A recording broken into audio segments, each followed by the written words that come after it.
क्या भारत का 5th generation fighter decision secretly F-35 offer के ऊपर डिपेंड कर रहा है? क्या भारत का सबसे ambitious aero engine programme finally restart होने वाला है? और दुनिया भर के रियल बैटलफील्ड में चाइनीज एयर डिफेंस सिस्टम एक के बाद एक फेल क्यों होते जा रहे हैं? साथ ही मिडिल ईस्ट के क्राउडेड बैटल स्पेस में यूएस फाइटर जेट क्रैश होने के पीछे असल वजह क्या हो सकती है? आज की वीडियो में हम ऐसे ही कुछ इंटरेस्टिंग अपडेट के बारे में बात करने वाले हैं। नमस्कार दोस्तों, मेरा नाम है अंशुमन नायक और आप सभी का बहुत बहुत स्वागत है इंडियन डिफेंस न्यूज के डिफेंस टॉक सीरीज में। तो चलिए देर न करते हुए आज की वीडियो शुरू करते हैं।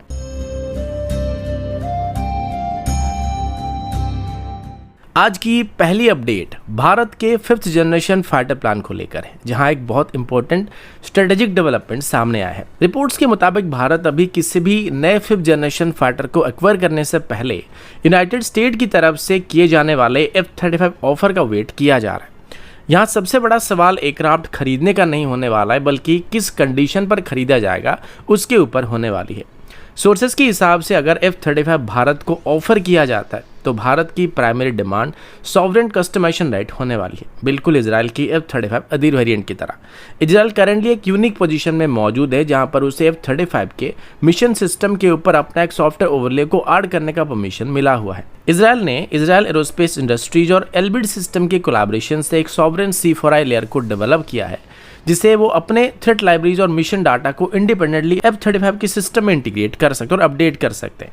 भारत के लिए भी ऑटोनॉमी क्रिटिकल होने वाली है, क्योंकि इंडियन एयरफोर्स को वेस्टर्न और नॉर्दर्न फ्रंट पर काफी कॉम्प्लेक्स एयर डिफेंस सिस्टम को फेस करना पड़ता है। एक और major factor electronic warfare customisation होने वाला है, क्योंकि इजराइल ने अपने एयरक्राफ्ट में स्टैंडर्ड इलेक्ट्रॉनिक वॉरफेयर सूट को रिप्लेस करके अपनी इंडिजिनस सिस्टम को इंटीग्रेट किया है, जो कि स्पेशली रीजनल सरफेस और मिसाइल सिस्टम थ्रेट्स को काउंटर करने के लिए डिजाइन किया गया था। अगर भारत F-35 को कंसीडर करता है तो similar electronic warfare sovereignty almost non negotiable condition हो सकता है। लेकिन यहाँ पर एक जियोपॉलिटिकल कॉम्प्लिकेशन भी बना हुआ है।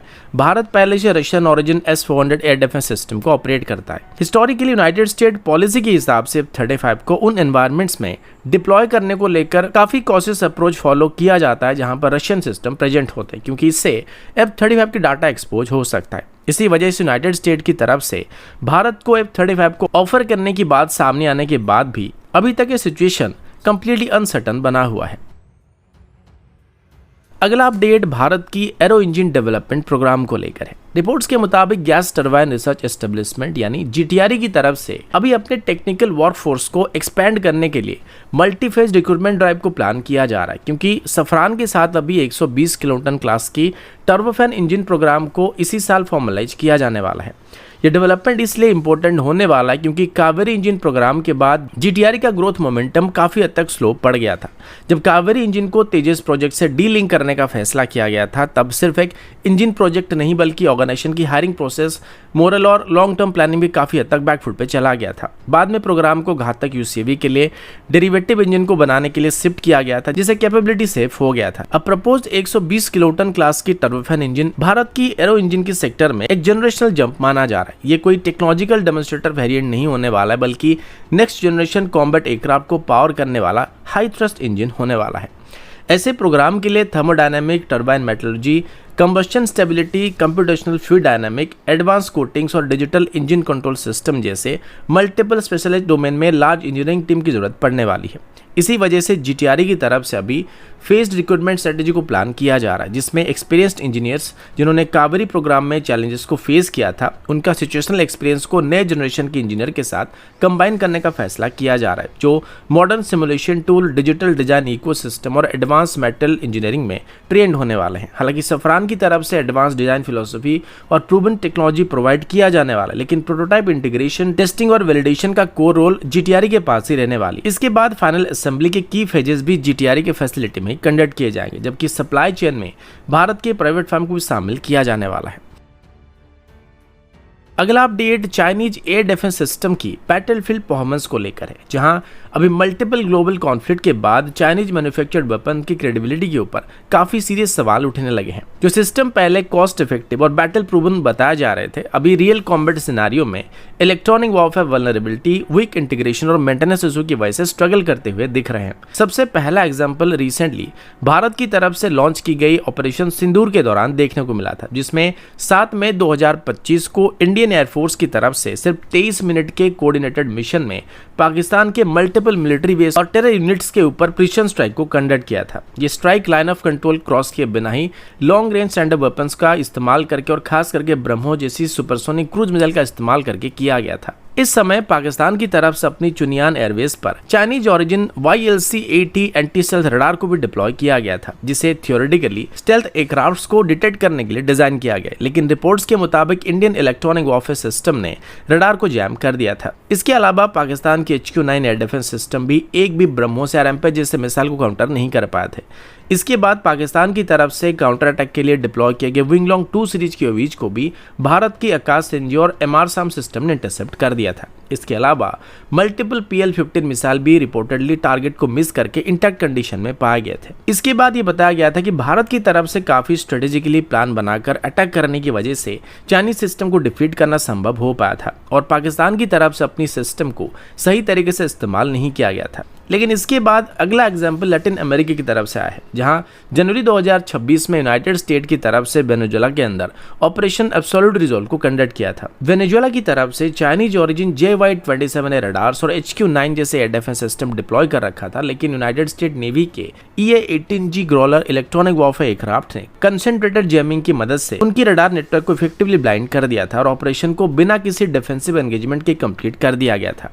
इसके बाद अभी तीसरा एग्जाम्पल मिडिल ईस्ट के रीजन से देखने को मिला, जहां ईरान ने 2025 में HQ-9B एयर डिफेंस सिस्टम को इंडक्ट किया था। इसका ऑब्जेक्टिव स्टेल्थ एयरक्राफ्ट और स्टैंडर्ड वेपन्स को काउंटर करना था, लेकिन यूनाइटेड स्टेट और इजरायली स्ट्राइक के दौरान F-35 लाइटनिंग II फाइटर्स और cruise missile reportedly defended air space को इजिली पेनिट्रेट कर गए थे। अब मान लो एक बार फेल होना समझ में आता है, जो कि ह्यूमन एरर की वजह से हो सकता है या बैटल प्लानिंग की वजह से हो सकता है, लेकिन लगातार 3 बार 3 डिफरेंट रीजन में फेल होना कहीं ना कहीं चाइनीज सिस्टम की कैपेबिलिटी पर सवाल खड़ा कर रहा है, जो कि मॉडर्न इलेक्ट्रॉनिक वॉरफेयर के खिलाफ बिल्कुल इफेक्टिव नहीं साबित हो रहा है।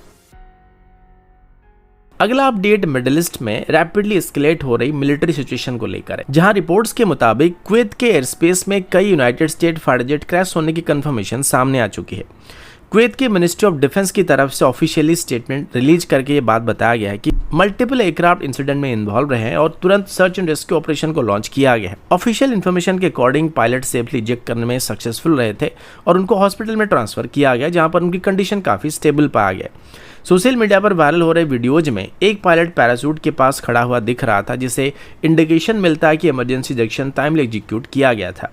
अभी इंसिडेंट उस वक्त सामने आया जब रीजनल टेंशन अभी पीक पर चल रहे हैं। रिसेंट वीकेंड स्ट्राइक के बाद ईरान की तरफ से गल्फ रीजन में लार्ज स्केल मिसाइल और ड्रोन अटैक को लॉन्च किया गया है। इस वजह से पूरा बैटल स्पेस एक्सट्रीमली कंजेस्टेड और काफी हद तक कॉम्प्लेक्स बना हुआ है, जहां एक ही एयर स्पेस में multiple combat aircraft, air defence system और इनकमिंग प्रोजेक्टाइल साइमल्टेनियसली ऑपरेट कर रहे हैं। इनिशियल रिपोर्ट में इरानियन मीडिया आउटलेट की तरफ से क्लेम किया गया था कि उन्होंने यूनाइटेड स्टेट एयरफोर्स की एक F-15 ईगल एयरक्राफ्ट को शूट डाउन किया है, लेकिन अभी तक वाशिंगटन की तरफ से ऑफिशियल स्टेटमेंट नहीं दिया गया है। लेकिन डिफेंस एक्सपर्ट्स का मानना है कि जो भी एयरक्राफ्ट अभी कुवैत के ऊपर गिराए गए थे, ये ईरान की तरफ से गिराए नहीं गए होंगे, बल्कि कंजेस्टेड बैटलफील्ड होने की वजह से फ्रेंडली फायर इंसिडेंट की वजह से एयरक्राफ्ट को हिट किया गया होगा। यानी कि यूएस या कुवैत के एयर डिफेंस सिस्टम नहीं यूनाइटेड स्टेट के 15 को मार गिरा है। लेकिन जैसे कि ईरान और कुवैत के बॉर्डर आपस में काफी हद तक लगे हुए हैं, तो चांसेस ये भी हो सकता है कि ईरान के एयर डिफेंस सिस्टम ने कुवैत के एयर स्पेस में मौजूद यूनाइटेड स्टेट की एयरक्राफ्ट को टारगेट किया होगा। फिलहाल इस पर कोई भी टिप्पणी अभी नहीं किया जा सकता है, क्योंकि पूरा गल्फ रीजन का एयर स्पेस अभी मल्टीपल एरियल प्रोजेक्टाइल और फाइटर जेट से भरा हुआ है, जिसमें एक भी छोटे से मिसकैलकुलेशन से काफी कुछ पॉसिबल हो सकता है। यानी कि ये फ्रेंडली फायर इंसिडेंट भी हो सकता है या फिर ऑफिशियली ईरान की तरफ से इसको मार के भी गिराया जा सकता है। तो दोस्तों अभी के लिए इतना ही, मिलता हूँ आपसे अगले वीडियो में, तब तक के लिए जय हिंद, वंदे मातरम।